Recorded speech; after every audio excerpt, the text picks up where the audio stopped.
Aurore, c'est ce temps entre l'aube et le point du jour.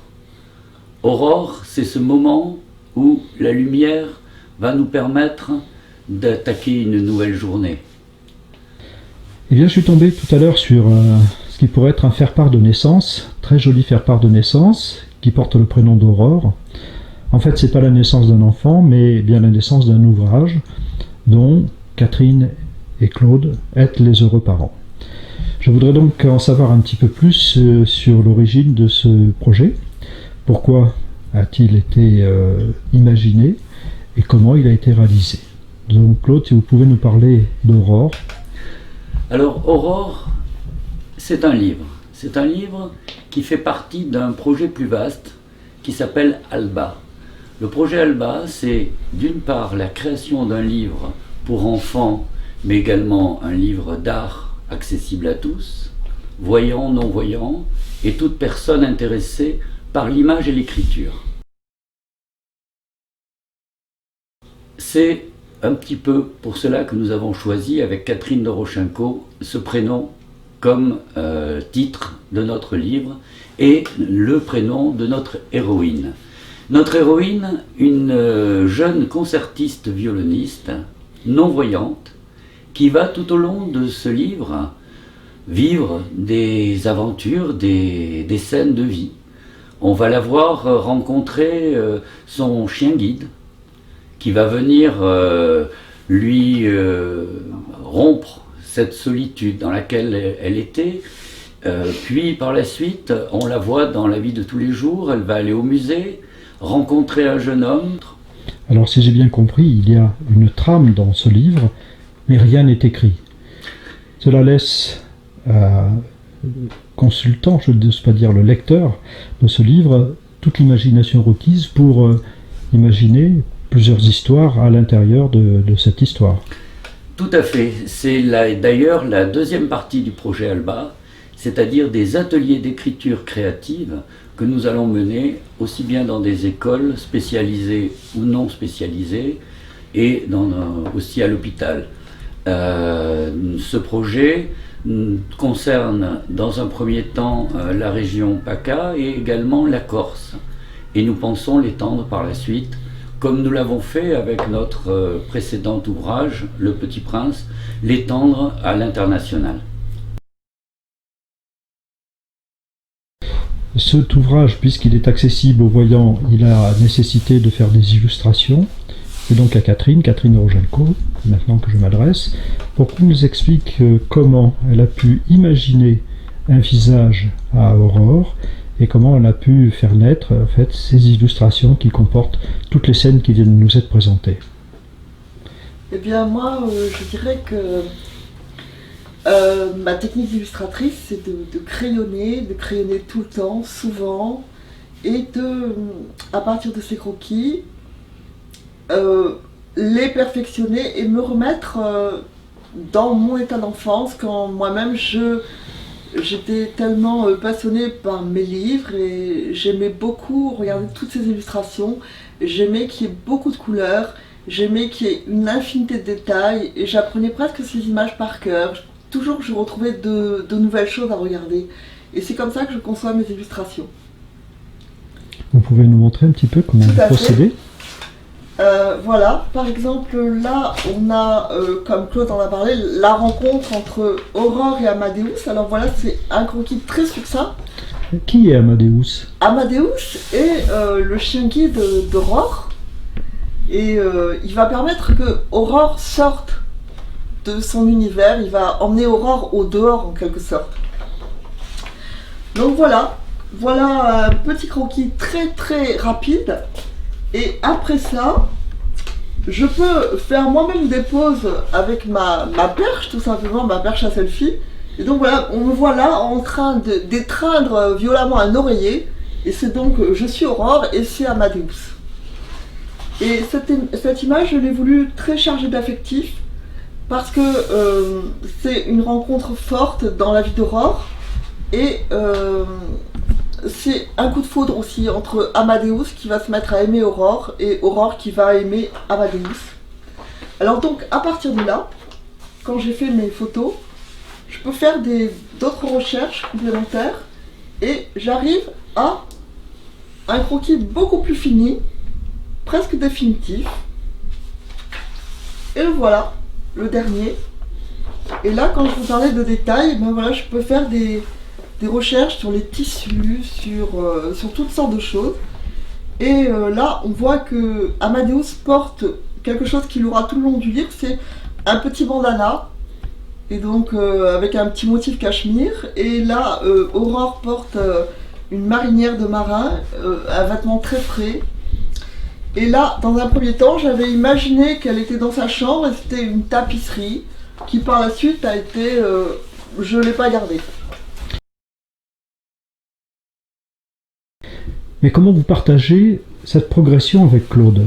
Alors, pour communiquer avec Claude, j'utilise une méthode de dessin sur transparent, que voilà.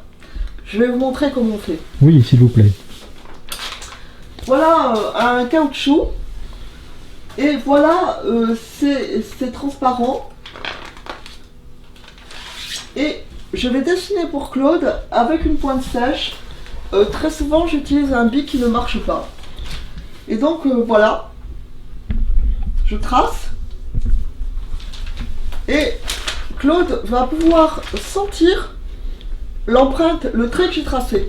Effectivement, ça fait des rugosités à la surface de la feuille, qui rend le dessin tactile. Voici le transparent, j'explique la situation à Claude, ce qui se passe dans l'image, et je guide son doigt le long des traits du dessin, et il arrive parfaitement à reconstituer l'image. Tout à fait. Et comme ça, on peut en parler ensemble. Donc vous pouvez valider conjointement, en fait, l'avancement des illustrations. Exactement.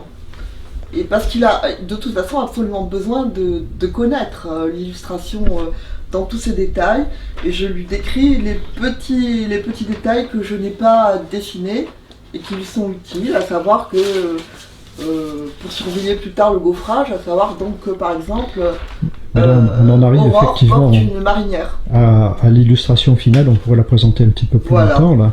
Voilà Où l'illustration finale. Effectivement, on a encore énormément de travail pour passer à l'étape du croquis, à cette finition là, qui est faite donc à l'aquarelle. Non, c'est une technique de gouache aquarellée.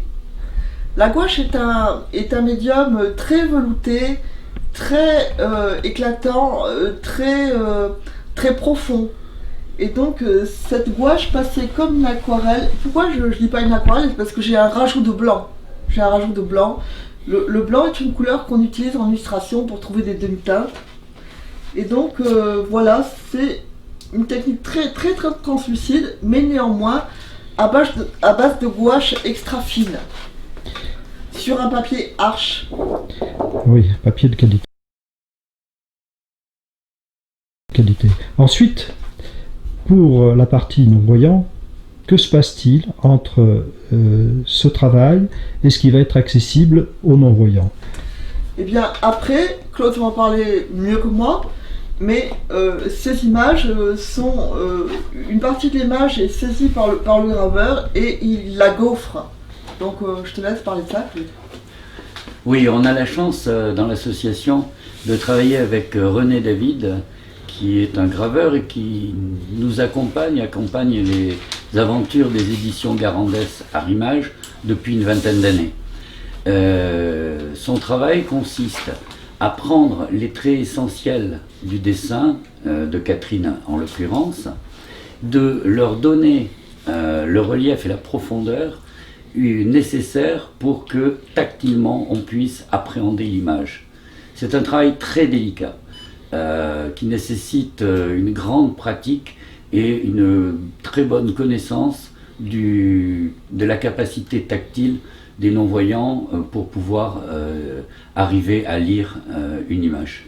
Donc le graveur exécute une gravure. Il crée des matrices, comme des gravures si vous voulez en creux, et ensuite, à l'aide d'une presse, nous tirons la gravure en relief sur papier de qualité bien sûr, puisque les fibres doivent pouvoir se déformer et garder ensuite la forme que le graveur a souhaité. Et chaque gravure est réalisée individuellement. Chaque gravure est réalisée individuellement, oui. C'est un travail énorme colossal. travail. Ça dépasse quand même la notion de livre pour enfants. C'est un livre qui s'adresse, je pense, non seulement aux enfants, mais aussi aux adultes, peut-être surtout aux adultes, vu la qualité de cet ouvrage, tant par l'impression que par les gaufrages. C'est un livre d'art. Sera-t-il accessible à tous ? Alors, ce livre, effectivement, a été conçu comme un livre d'art et nous avons essayé de le rendre le plus beau possible. Mais c'est pas pour autant qu'il est plus pour les adultes, car dans l'association Arrimage, et aussi bien pour Catherine que pour moi-même, nous pensons que c'est à l'enfant qu'il faut apporter le plus beau. C'est eux qui sont les lumières de demain, et donc plus on les enrichit en leur donnant des choses artistiques, belles et esthétiques, plus on développera leur sens du beau et peut-être de l'art en général. Donc ce livre, oui, il est accessible aux personnes voyantes, aux personnes non-voyantes, aux enfants et aux adultes.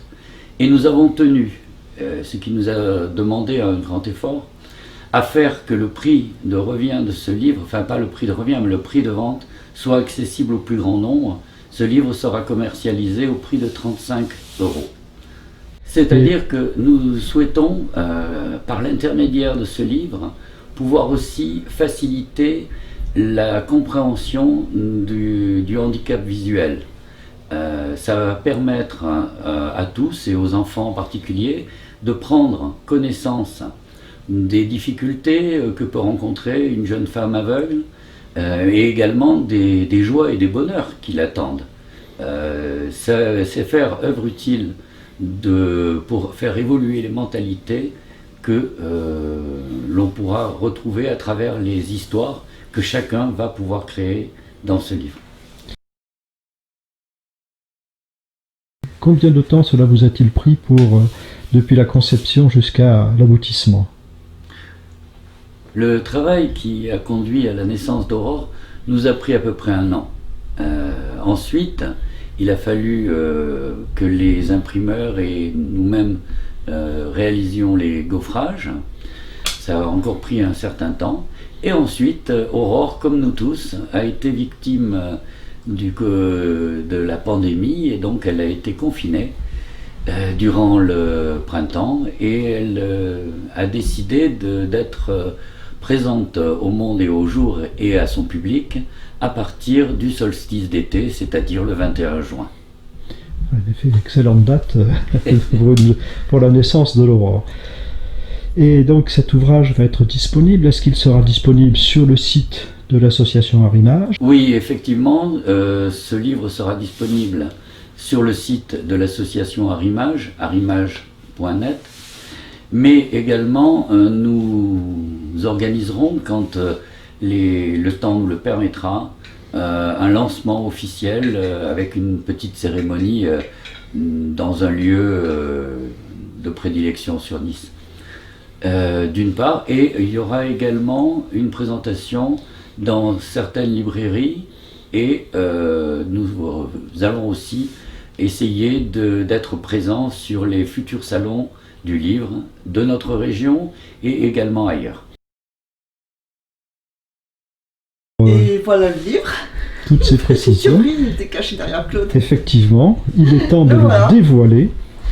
On l'a Donc suffisamment voilà, la entendu. jaquette d'Aurore avec l'image qui nous est chère. On ne voit bien qu'avec le cœur. C'est un symbole très fort, effectivement. Alors, comment se présente ce livre ? Alors voilà, une première de couverture très colorée qui se passe dans le jardin d'Aurore. Et ensuite, c'est un livre précieux, donc il y a des petites protections comme ça, entre les quadrilles et les gaufrages. Donc voilà notre alphabet braille, et ici, le braille. C'est-à-dire que toutes les personnes qui auront ce livre en main pourront découvrir le code braille et même s'amuser à déchiffrer le texte qui est en vis-à-vis de l'alphabet. Texte dans lequel il est dit à vous d'écrire et de raconter l'histoire de cette jeune femme. Voilà, d'ailleurs là, on voit Aurore qui déchiffre une partition en braille, puisqu'elle est concertiste. En effet, on commence à apercevoir les gaufrages là qui Voilà. sont d'excellente Ils qualité. sont magnifiques, vraiment magnifiques. Donc voilà toujours notre œil attaché au cœur qui dit « on ne voit bien qu'avec le cœur ». Claude? Oui, cette phrase, bien sûr, est empruntée au Petit Prince d'Antoine de Saint-Exupéry, qui est d'ailleurs un ouvrage que nous avons eu le plaisir de rendre accessible au niveau des aquarelles, en relief, grâce à la famille de Saint-Exupéry. Et le filleul et neveu de Saint-Exupéry m'a donné ce qu'il entendait, lui, comment il concevait cette phrase. Et c'est-à-dire que l'esprit, la pensée, va au-delà de ce que nous offre la vision du réel. Le réel, bien sûr, se perçoit par les yeux, mais il existe au-delà de ce que nous offre la possibilité de la vision. Effectivement, Là, on a les petites bouches, c'est une image que j'aime beaucoup.